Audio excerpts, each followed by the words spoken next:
কোরবানি দেওয়ার জন্য বা কোরবানি যারা দিবেন তাদের জন্য নিয়ে এসেছে গরুগুলি। ভাই বাসা কোথায়?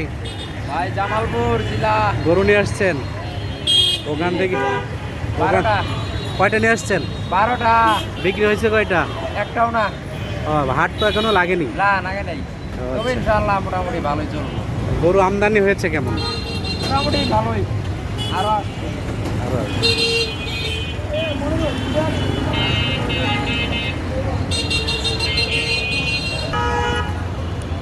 প্রচুর দেশি সহ বিভিন্ন ফার্মের গরু এই হাটে এসেছে।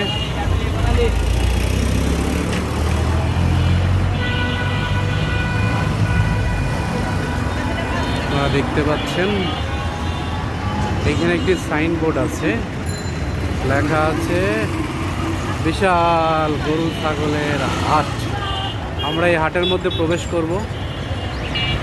স্থান কচুক্ষেত বাজার, রজনীগন্ধা সুপার মার্কেট, ঢাকা ক্যান্টনমেন্ট।